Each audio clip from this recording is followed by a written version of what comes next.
हिमाचल सरकार और कांग्रेस संगठन में सियासी महाभारत शुरू हो गया है। कांग्रेस के दिग्गज नेता राजेंद्र राणा ने कुछ समय पहले ही फेसबुक पोस्ट के जरिए महाभारत छिड़ने जैसे संकेत दे दिए थे। अब पार्टी प्रदेशाध्यक्ष प्रतिभा सिंह के सियासी हमले के बाद शीत युद्ध खुलकर सामने आ गया है। इससे आने वाले दिनों में सरकार और संगठन में तनातनी और बढ़ सकती है। बेशक प्रतिभा सिंह ने खुलकर बोलने की हिम्मत दिखाई है, मगर दबी जुबान में कई कांग्रेस नेता विरोध कर रहे हैं। चाहे वो बोर्ड और निगमों में तैनाती और कैबिनेट विस्तार में की जा रही देरी का विरोध हो या फिर सरकार में की जा रही ताजपोशी में एक गुट विशेष को पहल देने की बात हो। इसे लेकर कई नेता दिल्ली जाकर हाईकमान से सरकार की शिकायतें कर चुके हैं। शिकायत करने वाले नेताओं में प्रतिभा सिंह भी शामिल हैं। प्रदेशाध्यक्ष प्रतिभा सिंह कांग्रेस विधायक दल की मीटिंग में नहीं बुलाने पर खफा हैं। दरअसल बीते शनिवार को मुख्यमंत्री सुखविंदर सिंह सुक्खू ने शिमला के पीटरहॉफ में सीएलपी मीटिंग बुलाई। इसमें सभी विधायकों को बुलाया गया, मगर पार्टी प्रदेशाध्यक्ष को इसकी जानकारी भी नहीं दी गई, जिस पर प्रतिभा सिंह भड़क गई। प्रतिभा सिंह ने कहा कि सरकार 1 साल का कार्यकाल पूरा करने पर जश्न जरूर मना रही है, लेकिन उन्हें इसकी जानकारी ही नहीं है। सरकार ने उन्हें इस कार्यक्रम को लेकर कॉन्फिडेंस में ही नहीं लिया।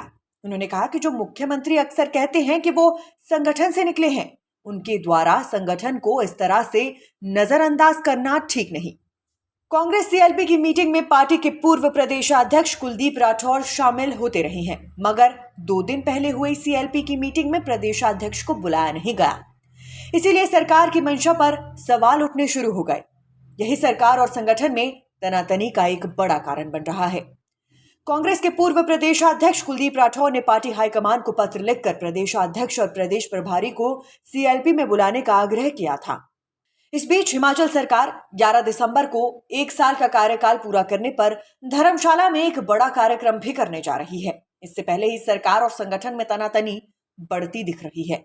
विरोध की इस चिंगारी के कारण सत्तारूढ़ कांग्रेस को 2024 के लोकसभा चुनावों में बड़ा नुकसान उठाना पड़ सकता है, क्योंकि ये संगठन और पार्टी के कार्यकर्ता ही हैं जो पार्टी को आगे बढ़ाने में और बढ़ने में मदद करते हैं। सीएलपी मीटिंग में मुख्यमंत्री ने भीड़ जुटाने की जिम्मेदारी पार्टी विधायकों पर डाली है, मगर जिस संगठन ने ये सत्ता दिलवाई और चुनाव जनसभाओं में सैकड़ों की भीड़ जुटाई, आज 1 साल के कार्यक्रम को लेकर उन्हें पूछा भी नहीं जा रहा। ये संकेत है कि सरकार और संगठन में सब ठीक ठाक नहीं चल रहा। इससे गुटबाजी को बढ़ावा दिया जा रहा है। हालांकि प्रतिभा सिंह से पहले कांग्रेस के दिग्गज नेता और सुजानपुर से विधायक राजेंद्र राणा भी एक फेसबुक पोस्ट के जरिए पार्टी और सरकार में महाभारत छिड़ने जैसे संकेत दे चुके हैं। दरअसल राणा का नाम कैबिनेट मंत्री की रेस में अग्रिम पंक्ति में गिना जा रहा था, मगर मुख्यमंत्री कैबिनेट विस्तार से बच रहे हैं। राजेंद्र राणा ने अपने फेसबुक पर लिखा था कि जो विवादों से दूर रहते हैं वही दिलों पर राज करते हैं। जो विवादों में उलझ जाते हैं वो अक्सर दिलों से भी उतर जाते हैं।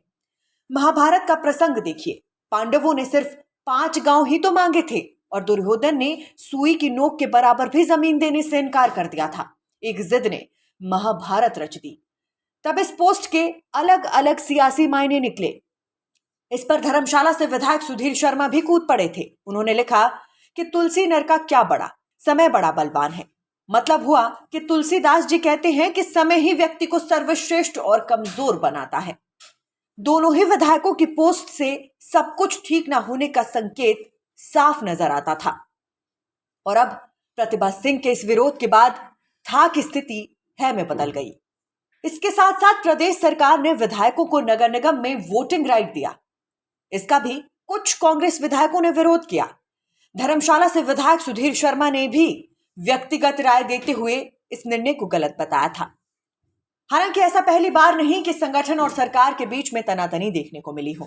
कई दफा तो खुद विधायक खुलकर मुख्यमंत्री की बातों का या फिर सरकार के द्वारा लिए जा रहे निर्णयों का विरोध करते हैं।